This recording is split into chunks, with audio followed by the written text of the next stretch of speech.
L'œsophagite caustique correspond à une ingestion d'une substance corrosive et ou irritante, ce qui constitue un risque de nécrose tissulaire profonde irréversible. On distingue plusieurs types de produits caustiques. Nous avons les bases fortes dont le potentiel d'hydrogène dépasse 12. Les bases, généralement, causent une nécrose de liquéfaction et saponification. Et comme exemple des bases fortes, nous avons le soude, la potasse et l'ammoniac. Pour les acides forts, le potentiel d'hydrogène est inférieur à 2. Les acides causent une nécrose de coagulation. Et comme exemple des acides forts, nous avons l'acide chlorhydrique, l'HCl, et l'acide sulfurique, le nitrique et le phosphorique. Pour les autres, nous avons l'eau de Javel, les ammoniums quaternaires et l'eau oxygénée. Dans notre contexte, c'est surtout l'ingestion d'acides forts comme l'acide chlorhydrique ou bien de bases comme l'eau de Javel. Cette figure-là montre des aspects endoscopiques des brûlures caustiques occasionnées par les produits corrosifs et ou irritants. Comme toujours, à l'admission du patient, on doit évaluer la règle ABCDE. Le airway, les voies aériennes supérieures, il faut examiner la sphère ORL à la recherche de brûlures de la sphère ORL de la bouche. On s'assure de la stabilité de l'état respiratoire du patient parce qu'il peut y avoir une inhalation de ces produits caustiques qui peuvent occasionner une détresse respiratoire. Il faut évaluer l'état circulatoire du patient, sa tension artérielle, sa fréquence cardiaque. Parfois, le patient peut présenter une hémorragie digestive avec une instabilité hémodynamique. Il faut évaluer l'état neurologique du patient, le Glasgow, la VPU, l'état des pupilles et le déficit. Et bien sûr, à l'issue de l'évaluation, il faut déshabiller le patient, mesurer son dextro et sa température. Donc, après l'évaluation ABCDE, nous allons cadrer le patient ou bien classer le patient en deux catégories. Soit il est stable, et dans ce cas-là, nous allons procéder à l'interrogatoire et l'examen minutieux. Soit il est instable, dont la prise en charge va se faire en milieu de réanimation. La mise en condition initiale du patient. Donc nous allons mettre une à deux voies veineuses si besoin, si le patient présente un état de choc. Les voies veineuses bien sûr de gros calibre. On met de l'oxygène, donc un masque à haute concentration, surtout si le malade présente une détresse respiratoire associée. Si la détresse respiratoire ne s'améliore pas sous masque à haute concentration et le patient désature, dans ce cas-là, on peut passer carrément à l'intubation orotrachéale. Pas de sonde nasogastrique. Il ne faut pas favoriser le reflux de ce produit corrosif dans l'œsophage. Donc pas de sonde nasogastrique. On peut mettre une sonde vésicale si besoin, donc pour chiffrer la diurèse, surtout si le malade présente une instabilité hémodynamique. Et pour le positionnement du patient, on va le mettre en position demi-assise stricte pour éviter toujours ce reflux-là dans l'œsophage. Et pas de décubitus dorsal. Donc ce sont des mots-clés qu'il faut retenir dans la mise en condition d'un patient qui vient pour une ingestion de caustique. Pas de sonde nasogastrique, pas de décubitus strict.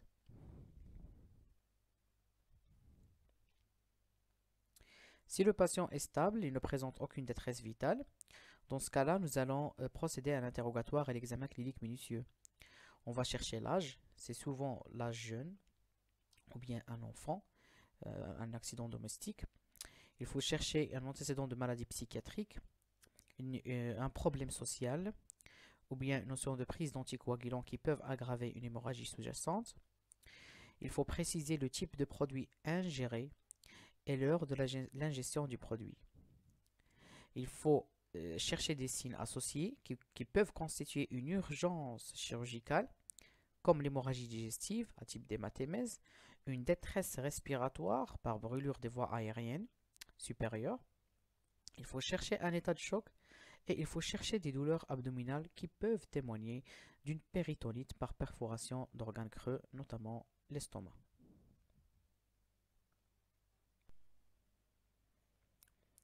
Pour l'examen général, le patient peut être stable, comme il peut se présenter pour des signes de choc. L'examen clinique doit chercher des brûlures de la sphère ORL, un météorisme abdominal qui peut témoigner d'une perforation d'organes creux, ou bien un ileus paralytique. Il faut chercher une défense aux contractures abdominales qui peut nous orienter vers une péritonite, une matité ou hypertympanisme, toujours dans le cadre de l'ileus paralytique. La matité, bien sûr, s'il y a un épanchement du péritoine par perforation d'organes creux.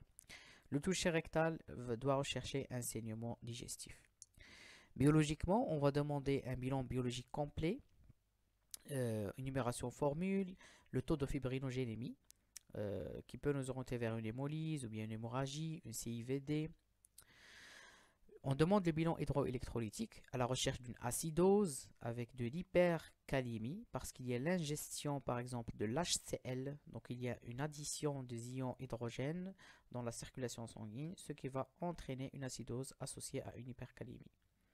Il faut demander une fonction rénale, il faut demander la créatinine phosphokinase, le LDH, les gaz du sang lactate, le bilan hépatocellulaire et l'hypasémie parfois, le groupage dans le cadre du bilan pré-op et une bêta-HCG lorsqu'il y a une forte suspicion d'une tentative d'autolyse chez la jeune fille, chez la jeune fillette ou bien l'adolescente.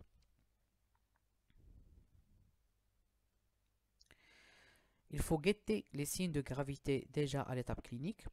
Tout d'abord, l'ingestion d'une quantité de plus de 150 ml d'acide ou de base forte. Un verre rempli de base forte ou bien d'acide fort constitue un signe de gravité. Il faut chercher une péritonite associée, un emphysème sous-cutané qui peut témoigner d'une atteinte de l'arbre trachéobronchique. Il faut chercher un état de choc, une hémorragie digestive d'un type d'hématémèse, trouble de la coagulabilité ou bien de l'hémostase, notamment une CIVD, l'hypoxie, l'acidose métabolique, l'agitation et la confusion. Des signes neurologiques à type d'agitation et la confusion. Déjà à l'étape clinique, on peut déceler les signes de gravité de l'ingestion de produits caustiques. Pour l'imagerie, l'examen clé, c'est la CDM thoraco-abdominale avec injection de produits de contraste qu'on doit réaliser à 3 heures à 6 heures après l'ingestion. Et elle a un intérêt surtout pronostique pour grader cette atteinte de l'œsophage et de l'estomac. Pour le grade 1, c'est normal. Pour le grade 2, il y a de l'œdème pariétal. Il y a un œdème de la paroi. Donc c'est un œdème pariétal qui témoigne d'un grade 2. Pour le grade 3, c'est la nécrose transmurale, comme vous voyez ici, donc cet aspect hypodense témoignant de la nécrose tissulaire. Donc c'est un grade 3. Bien sûr, le gradine a un intérêt pronostique et aussi pour codifier la thérapeutique par la suite. Un autre examen très important, c'est l'endoscopie digestive. C'est très très important. Donc l'endoscopie digestive doit être réalisée pour grader les lésions de la muqueuse. Donc la classification endoscopique s'appelle la classification de Zargar. Nous avons le stade 0, donc la muqueuse est d'aspect normal. Pour le stade 1, nous avons un érythème de la muqueuse sans ulcération. Donc il y a de l'œdème, de l'hyperémie, des pétéchies ou un érythème muqueux. Pour le stade 2, il y a le stade 2A et le stade 2B. Le stade 2A, ce sont des ulcérations superficielles linéaires ou rondes, comme il est montré dans cette figure. Pour le stade 2B, ce sont des ulcérations profondes, isolées et ou circonférentielles, comme il est montré ici. Pour le stade 3 aussi, nous avons un stade 3A et un stade 3B. Pour le stade 3A, nous avons des nécroses localisées et qui sont discontinues, comme il est montré ici. Cet aspect noirâtre, c'est la nécrose. Le stade 3B, c'est la nécrose extensive étendue à tout l'œsophage ou l'estomac. Donc c'est cet aspect noir de nécrosé, donc la muqueuse qui est nécrosée. Pour le stade 4, il correspond à une perforation digestive ou une destruction pariétale. Comme on peut avoir ici, on peut avoir un pneumomédiastin associé, on peut avoir donc un croissant clair gazeux qui témoigne d'un pneumopéritoine associé. Donc le stade 4, c'est la perforation digestive ou la destruction pariétale. L'intérêt de l'endoscopie, c'est surtout, comme on vient de dire, c'est de grader l'atteinte digestive, ce qui va codifier par la suite la conduite thérapeutique comme celle du scanner. Et bien sûr, lorsque le patient présente un stade 3, à partir du stade 3, nous devrions réaliser une bronchoscopie pour évaluer l'état de l'arbre trachéobronchique. Pour le traitement, il y a des précautions à prendre. Pas de sonde nasogastrique, pas de vomissement provoqué, pas de neutralisation, c'est-à-dire que le patient il a pris une base, on ne doit pas administrer une acide et vice-versa. Pas de boisson ni charbon activé. Il faut mettre le tube digestif au repos après avoir évalué l'état du tube digestif. Alors, pour le traitement médical, nous avons les mesures de réanimation, surtout si le malade présente une détresse. On va faire du remplissage vasculaire. On va avoir recours aux drogues vasoactives si le patient ne s'améliore pas sous l'épreuve de remplissage. On va corriger le bilan électrolytique. On peut aller carrément à l'intubation orotrachéale si le patient présente une détresse respiratoire réfractaire à l'oxygénothérapie par masse haute concentration. On va donner des antalgiques palier 3, surtout les morphiniques en titration. De la corticothérapie pour baisser l'inflammation et pour améliorer la cicatrisation, donc 1 mg kg de corticothérapie.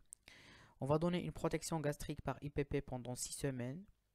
Une antibiothérapie adaptée, on peut donner de l'amoxicilline protégée, une C3G associée à une aminoside. Et bien sûr, l'alimentation à discuter selon le stade de Zargar. Pour le traitement chirurgical, nous avons l'œsogastrectomie par strippine. On va faire une incision ici en susclave gauche et une incision sous-costale. Et on va enlever l'œsophage et le stomac par cet orifice-là. Et il y a l'œsogastrectomie et plastide trachéobronchique comme il est montré dans cette figure. Les complications de l'ingestion de caustiques, ce sont surtout les sténoses. Donc on aura recours certainement à des dilatations. Donc le gastro-entérologue va pratiquer des dilatations en bougie pour dilater l'œsophage qui est sténosé. Et la sténose, c'est la complication surtout des bases, parce qu'il occasionne une liquéfaction avec une saponification des tissus, donc ce qui favorise les cicatrisations sténosantes. Bien sûr, il faut surveiller les fonctions vitales du patient, la température du malade pour guetter des signes infectieux, les signes cliniques du patient et bien sûr le bilan infectieux si le patient présente initialement une infection et on doit surveiller par le bilan pour voir est-ce qu'on est efficace sur le plan antibiothérapie.